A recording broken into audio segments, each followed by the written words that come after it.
છો? મજામાં. ચાલો આજે આપણે એનએમએમએસ અને જ્ઞાન સાધનાની પરીક્ષામાં કેટલાક દર્પણ પ્રતિબિંબ આધારિત પ્રશ્નો પૂછાય છે, એટલે એના વિશે આજે આપણે શીખવાનું અથવા તો માહિતી મેળવવાની છે.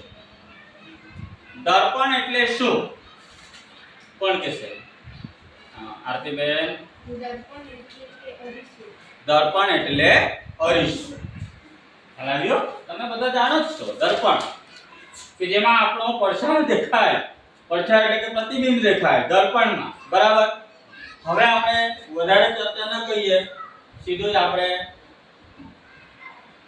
જો દર્પણ પ્રતિબિંબ તો કે કોઈ વસ્તુનું પ્રતિબિંબ અરીસામાં દેખાતું હોય તેને દર્પણ પ્રતિબિંબ કહેવામાં આવે છે. દર્પણ પ્રતિબિંબ એટલે શું? તો કે કોઈ વસ્તુનું અરીસામાં આબેહૂબ પ્રતિબિંબ દેખાય. કોઈ વસ્તુનું અરીસામાં આબેહૂબ પ્રતિબિંબ દેખાય તેને દર્પણ પ્રતિબિંબ કહે છે. બરાબર? આ ખાસ આપણે યાદ રાખવાનું છે. ઉતારી દેજો. આગળ જોઈએ આપણે. તો દર્પણ પ્રતિબિંબમાં અમુક વસ્તુ, અમુક બાબતો આપણે ખાસ યાદ રાખવાની છે. એક બે એવી બાબતો છે, બસ એને આપણે આપણા માઈન્ડમાં એક વખત યાદ કરી લઈશું, યાદ રાખી દઈશું તો દર્પણ પ્રતિબિંબના કોઈ પણ પ્રશ્ન પૂછાય એમાં આપણને બિલકુલ વાંધો આવશે નહીં. તો કે દર્પણ પ્રતિબિંબ વિષયક જે પ્રશ્નો પૂછાય છે એમાં એવી કઈ બાબતો છે? તો અહીંયા જો અગત્યનું તો એક અહીંયા જોજો. દર્પણ પ્રતિબિંબમાં વસ્તુની જમણી બાજુ અરીસામાં ડાબી બાજુએ અને વસ્તુની ડાબી બાજુ અરીસામાં જમણી બાજુએ દેખાય છે. જોજો, દર્પણ એટલે કે આ અરીસો છે. તો જ્યારે પણ દર્પણ પ્રતિબિંબમાં કોઈ વસ્તુ હોય તો એ વસ્તુની જમણી બાજુ અરીસામાં કઈ બાજુ દેખાશે? ડાબી બાજુએ દેખાશે. અને વસ્તુની ડાબી બાજુ અરીસામાં કઈ બાજુ દેખાશે?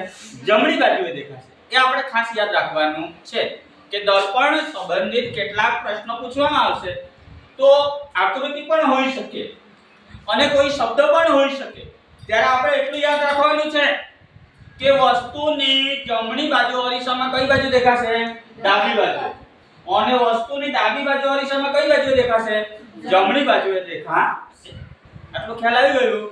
ચલો ઉતારી દો પહેલા. બીજી એક વસ્તુ આપણે હજુ પણ દર્પણ પ્રતિબિંબ સંબંધિત એક બીજી વસ્તુ એટલે કે બીજી બાબત આપણે યાદ રાખવાની છે. તો કે શું? તો કેપિટલ એબીસીડી એટલે કે અંગ્રેજી મૂળાક્ષરમાં કુલ 26 અક્ષરો હોય છે. કેટલા અક્ષરો હોય છે? 26. આમ તો પહેલી એબીસીડી એટલે કે કેપિટલ એબીસીડી અથવા તો સ્મોલ એબીસીડી, એબીસીડી ના તો 26 જ મૂળાક્ષર હોય. પરંતુ આપણે અહીંયા જોવાનું છે કે જ્યારે પણ કેપિટલ એબીસીડી ની વાત કરવામાં આવશે તો 26 કેપિટલ મૂળાક્ષરોમાંથી 11 જે મૂળાક્ષરો છે, કેટલા?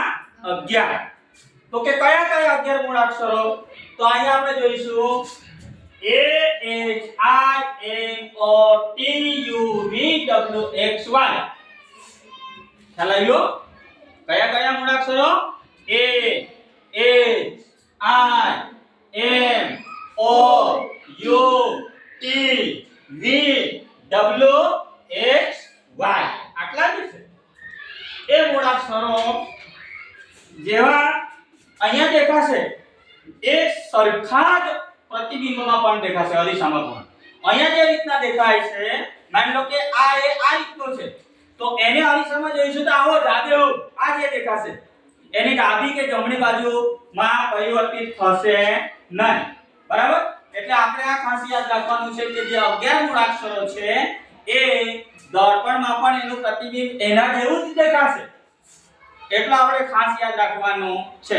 એની સાથે આ તો એબીસીડી ની વાત થઈ, પરંતુ જે અંગ્રેજી નંબર્સ છે, સંખ્યા છે, એમાં 0 થી 9 સુધીના અંકો, બરાબર?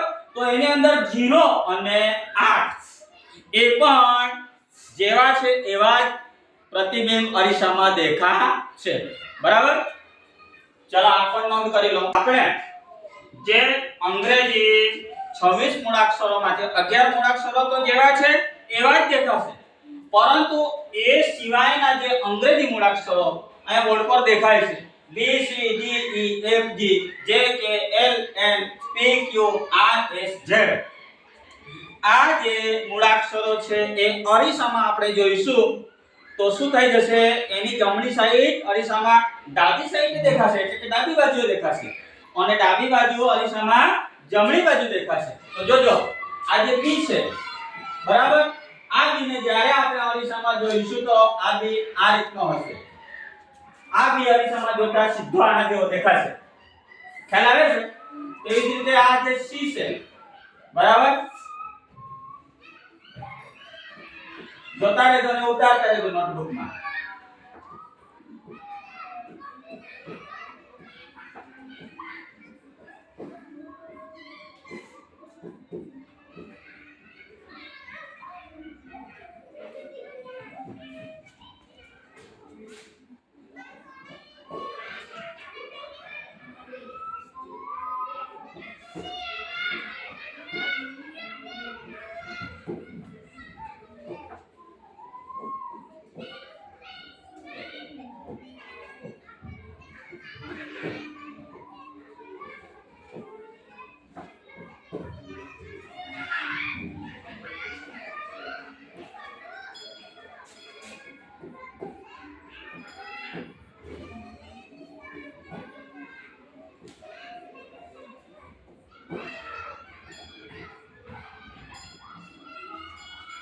જોજો બાળકો, જે આપણે 26 મૂળાક્ષરોની વાત કરી, કયા કયા? A H I M O U T, પછી B W X Y. આ જે 11 મૂળાક્ષરો છે એ તો દર્પણમાં પણ એના જેવા જ દેખાશે, પરંતુ એના સિવાયના જે ABCD ના જે અક્ષરો છે એ શું થઈ જશે? B. તો કે B ને આમ આ B આપણે આ જે અહીંયા દેખાય છે ને, આ B ને અરીસામાં જોઈશું તો આના જેવો દેખાશે, આ C ના અરીસામાં જોઈશું તો આના જેવો દેખાશે, અને જે આ જે આપણે લખ્યા છે સીધા એને અરીસામાં જોઈશું તો ઉલટા દેખાશે, આના જેવા દેખાશે. ખ્યાલ આવે છે? જો આ બધા ઉલટા અક્ષર દેખાય છે એને અરીસામાં જોઈશું તો એ સીધા મૂળાક્ષરો દેખાશે, અને જે અહીંયા સીધા દેખાય છે એ કેવા દેખાશે? ઉલટા. એને જોવા માટે તમે આવી શકો છો, આપણી પાસે અરીસો છે બરાબર. ચલો જોવા આવી જાઓ.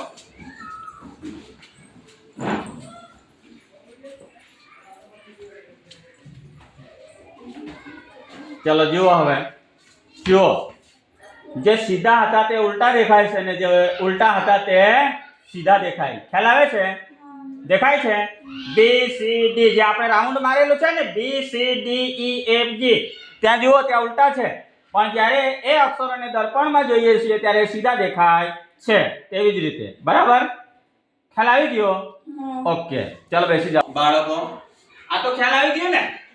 ખ્યાલ આવ્યો ને કે આ B દાખલા તરીકે તમને કોઈ એવો પ્રશ્ન પૂછે કે આ B ને અરીસામાં જોઈશું તો B કેવો દેખાશે? બરાબર. અહીંયા તમને એક પ્રશ્ન પૂછવામાં આવે કે આ B ને દર્પણમાં જોતા સાચો B કયો હશે? તો ત્યાં એ રીતની પણ આપશો કે તમને option A B C D એ રીતના ઓપ્શન આપવામાં આવ્યા હશે આ રીતના, અને ત્યાં એવી રીતે પણ હશે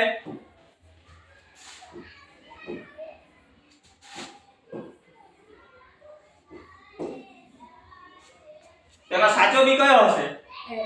કયો? એ. ખ્યાલ આવી ગયો ને? કારણ કે દર્પણમાં જોઈશું તો વસ્તુની જમણી બાજુ ડાબી બાજુ અને ડાબી બાજુ જમણી તરફ દેખાશે.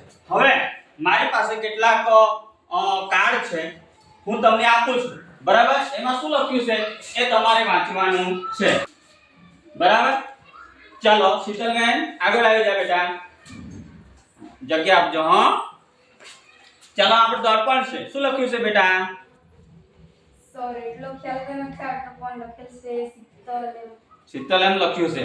ચાલો જો આપણે અહીંયા બરાબર પકડજો, આપણે એને દર્પણમાં જોઈશું. આમ આવી રીતે પકડજો. ચલો જોજે, દેખાય છે? શું લખ્યું છે વાંચજો બેટા. શીતલ. તને તો ખ્યાલ આવી ગયો? સરસ. ચાલો દીક્ષાબેન આગળ આવી જા. ચલો જેમની પાસે જે અમને કાર્ડ આપ્યા છે ફ્લેશ કાર્ડ એ આવી જાય. ચલો શું લખ્યું છે બેટા? શું લખ્યું છે? ખ્યાલ આવ્યો છે તને? નથી ખ્યાલ આવતું? ચલો આને પકડીને જોતો હવે વાંચજો. શું દેખાય છે? સીધું પકડ. હા શું શું લખ્યું છે? દીક્ષા.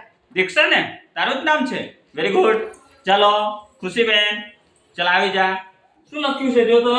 શું લખ્યું છે? ખુશી. બરાબર જોતો દેખાય છે તને? દેખાય છે દર્પણમાં? શું લખ્યું છે? કે એચ એસ એચ આઈ. સરસ. ખુશી. ચાલો આવી જાઓ. હા શું લખ્યું છે બેટા? વાંચ્યું નથી? ચાલ જો વાંચજો દર્પણમાં શું લખેલું છે? શાંતિ. શાંતિ ને? તારું જ નામ છે. ચાલો દાનિયેલભાઈ આવી જા. શું લખ્યું છે? ખ્યાલ નથી. નથી આવતો? ચાલો કઈ વાંધો નહીં. અહીંયા દર્પણમાં જોતો શું લખ્યું છે? જોતો દાનિયેલ. શું લખેલું છે? મારું નામ. તારું જ નામ છે ને? હા ચાલો આગળ આવી જા. ફિલિપભાઈ શું લખ્યું છે? નથી ખબર. જો વાંચજો હવે શું લખ્યું છે? ફિલિપ. તારું જ નામ છે ને? સરસ. ચલો દાઉદજી શું લખ્યું છે? દાઉદ. હે આમાં ઉલટું પકડેલું છે એવું લાગે. હા હવે જોતો દાઉદ. દાઉદ લખ્યું છે. હા તને ખ્યાલ આવી ગયો. ચાલો કોણ બાકી રહ્યો? ચાલો બેન આવી જા. જો તો શું લખ્યું છે? આરતી. શું લખ્યું છે? આરતી. બરાબર તારું જ નામ છે ને? ઓકે બેસી જા. કેવું હતું? ઉલટું. જો બરાબર તો આપણે અમુક દર્પણમાં શબ્દનું સાચું દર્પણ પ્રતિબિંબ આપણે જોવાનું છે. શું? શબ્દનો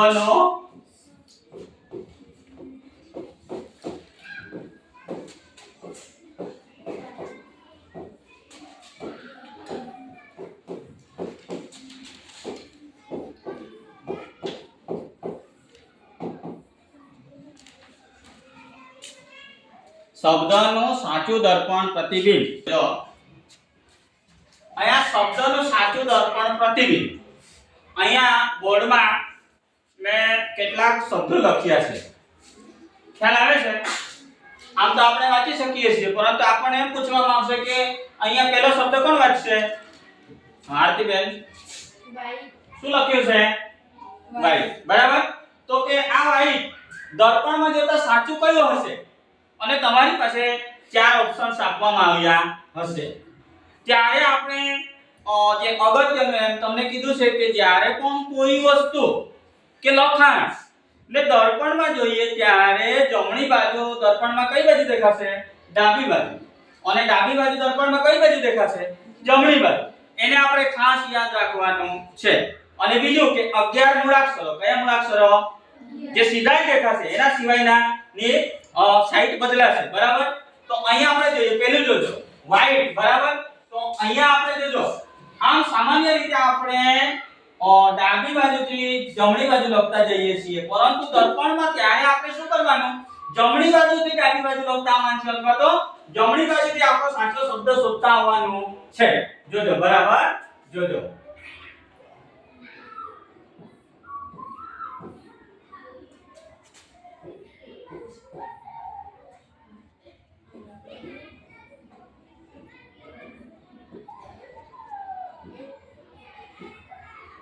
ખ્યાલ આવ્યો? જો બરાબર આ ડબલ્યુ જો અહીંનો ડબલ્યુ આપણે ક્યાં લીધો? અહીંયા. અને ડબલ્યુ પછી એચ ક્યાં લીધો? એના આગળ. આઈ ક્યાં લીધો? એના આગળ. ઈ ક્યાં લીધો? એના આગળ. અને ઈ ક્યાં લીધો? એના આગળ. ખ્યાલ આવ્યો? તો બીજો શબ્દ જે છે બીજો શબ્દમાં આપણે કઈ રીતે શબ્દ લખીશું? શીતલબેન પહેલા કયો શબ્દ લખીશું?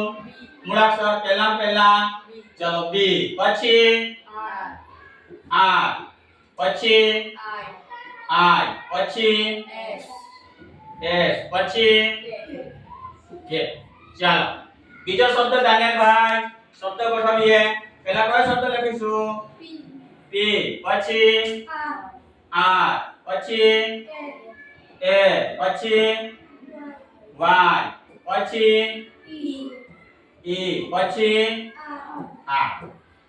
ચાલો છેલ્લો શબ્દ સુપરવાઇઝર. ચાલો એમાં કઈ રીતે ગોઠવીશું? આરતીબેન ચાલો પહેલા એસ લખીશું પછી યુ પછી પી પછી ઈ પછી આર પછી વી પછી આઈ પછી એસ પછી ઓ પછી આ ખ્યાલ આવ્યો?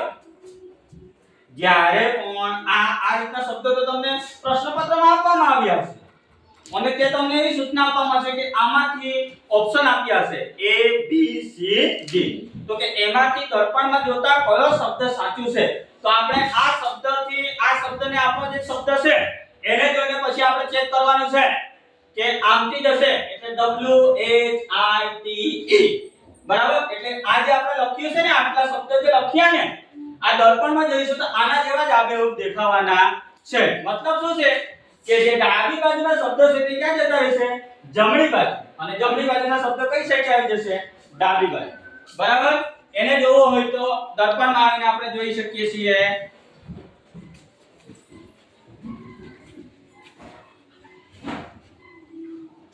ચાલો દર્પણમાં આવીને જોઈ જાઓ બધા દેખાય છે ચાલો આવી જાઓ જો આવો તો ને તમે આવતા જ નથી પછી જો હું દર્પણ પકડું છું અરીસો મારા હાથમાં છે જુઓ આપણે જે શબ્દ લખ્યા છે તે બરાબર છે જોઈ લીધા ચાલ જો જોઈ ગયા ઓકે સરસ હવે અગાઉ આપણે જોયા દર્પણમાં તે શબ્દો હતા શું હતા પણ ક્યારેક એવું પણ બને કે ક્યારેક અંકો વિશે પણ આપણને પૂછવામાં આવશે તો એના વિશે પણ ખ્યાલ હોવો જોઈએ તો જોજો અહીંયા 0 1 2 3 4 5 6 7 8 9 આ આપણે લખ્યા છે અંકો લખ્યા છે આ નોંધ કરી લો નોટમાં જો જ્યારે આ અંકોને દર્પણમાં જોઈશું તો 0 તો 0 ને જેવો દેખાશે 1 આ રીતનો દેખાશે 2 આવો દેખાશે 3 આ રીતનો દેખાશે 4 આવો દેખાશે 5 આવી રીતનો દેખાશે 6 આમ 7 આમ 8 આમ અને 9 આમ 0 થી 9 સુધીના અંકો હા કારણ કે એમાં જ બધી સંખ્યા જે બી કઈ નંબર હશે તે આપણને ખ્યાલ આવી જશે ખ્યાલ આવ્યો ચાલો ઉતારી દો પહેલા બાળકો જો સંખ્યાઓનું સાચું પ્રતિબિંબ જેવી રીતે આપણે શબ્દનું સાચું પ્રતિબિંબ ઉદાહરણ અને પ્રવૃત્તિ સાથે શીખી ગયા કે નહીં શીખી ગયા તેવી જ રીતે ક્યારેક આપણને સંખ્યા પણ આપવામાં આવશે કે આ રીતે અહીંયા જો 12 9 85 70 40 9 36 8 70 44 9 91 આ રીતના સીધા જ નંબર આપી દીધા હશે ત્યાં પૂછવામાં આવશે કે આ નંબરને દર્પણમાં શોધતા સાચો નંબર કયો છે ને ત્યાં પણ option A B C D એ રીતના તમારી પાસે આપી દીધા હશે તો આપણે સૌપ્રથમ શું કરીશું કે આ જે વસ્તુ છે એ વસ્તુને દર્પણમાં જોતા વસ્તુની જમણી બાજુ દર્પણમાં કઈ સાઈડ બાજુ દેખાશે ડાબી બાજુ અને ડાબી બાજુની વસ્તુ દર્પણમાં જમણી બાજુ દેખાશે આ સિવાય સામાન્ય રીતે આપણે લખીએ છીએ ત્યારે ડાબી બાજુથી જમણી બાજુ લખીએ છીએ પરંતુ દર્પણમાં કઈ બાજુથી આપણે લખતા હોઈશું તો તરત નંબર પકડાઈ જશે જમણી બાજુથી ડાબી બાજુ બરાબર જો અહીંયા જોજો આ એક કે છે તો અહીંયા જો અહીંયા એક લખ્યો છે આ જે બે છે તો અહીંયા લખ્યો છે આ 9 જે છે તે અહીંયા લખ્યું છે આ 8 છે અહીંયા 5 અહીંયા ખ્યાલ આવ્યો આ નંબરો બધા આખા ઉલટા અહીંથી જાય છે એ રીતે આપણે અહીંયા બધા જ નંબર્સ લખી દીધા છે હવે એ નંબર સાચા છે કે એમાં ક્યાંક ભૂલ છે તેને આપણે ચેક કરીશું તો અરીસામાં આવી જાઓ દર્પણમાં આપણે જોઈ લઈશું દર્પણમાં જોઈશું જો હા પહેલા જે આપણે સીધા લખ્યા હતા ને તે દર્પણમાં ઉલટા દેખાશે પણ જે હમણાં અહીંયા આપણે ઉલટા લખ્યા છે તે દર્પણમાં કેવા દેખાશે સીધા જો દેખાય છે 12 9 85 70 40 9 36 8 70 પછી શું છે 44 9 91 બરાબર દેખાય છે એટલે સીધા થઈ ગયા ને દર્પણમાં બરાબર ખ્યાલ આવી ગયો ઓકે હવે હું એમ સમજુ છું કે મારા બધા જ બાળકોને દર્પણ પ્રતિબિંબ વિશે સંપૂર્ણપણે ખૂબ જ સારી રીતે સમજાઈ ગયું હશે સમજાઈ ગયું છે સમજાયું કે નહીં સમજાયું સમજાયું ને કોઈ પણ વસ્તુ દર્પણમાં જોતા એની જમણી બાજુ દર્પણમાં કઈ બાજુ દેખાશે અને ડાબી બાજુ દર્પણમાં કઈ બાજુ દેખાશે સામાન્ય રીતે આપણે કઈ બાજુથી કઈ બાજુ લખતા જઈએ છીએ નહીં, સામાન્ય રીતે આપણે કઈ બાજુથી કઈ બાજુ લખતા જઈએ છીએ? પણ જ્યારે આપણી પાસે દર્પણ સંબંધિત પ્રશ્ન હશે તો આપણે કઈ બાજુથી ચેક કરતા આવવાનું છે? જમણી બાજુથી ડાબી બાજુ. બરાબર? આ સિવાય ABCD ના જે મૂળાક્ષરો છે, કેપિટલ મૂળાક્ષરોની વાત કરું છું, એની અંદર 26 માંથી 11 મૂળાક્ષરો એવા છે કે જે દર્પણમાં કેવા દેખાશે? સીધા. અને એના સિવાયના જે બીજા 15 મૂળાક્ષરો છે તે ઉલટા દેખાશે, એટલે કે ડાબેથી જમણે અને જમણેથી ડાબે. તો 11 મૂળાક્ષરો આપણે ખાસ યાદ રાખવાના છે. કયા કયા? બોલો જો.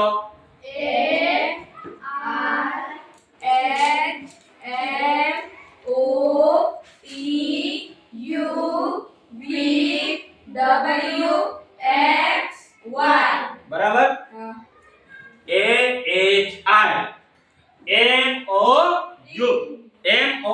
પછી U પછી VWXY. બરાબર? આ જે 11 મૂળાક્ષરો છે એ દર્પણમાં કેવા દેખાશે? સીધા. અને એને સિવાયના બાકીના શું કરવું પડશે? ડાબેથી જમણે અને જમણેથી ડાબે. આ સિવાયના જે 0 થી 9 નંબર સુધીના જે સંખ્યા છે એમાં એવા કઈ બે સંખ્યા છે કે જે દર્પણમાં સીધી જ દેખાશે? શીતલબેન, 0 અને 8. અને એના સિવાયના બાકીના બદલા છે ને એ તમારે ખાસ યાદ રાખવાનું છે. અને આજે આપણે આપણો દર્પણ પ્રતિબિંબ વિષયનો તાસ અહીંયા પૂર્ણ કરીએ છીએ. સૌ બાળકોને ધન્યવાદ. Thank you.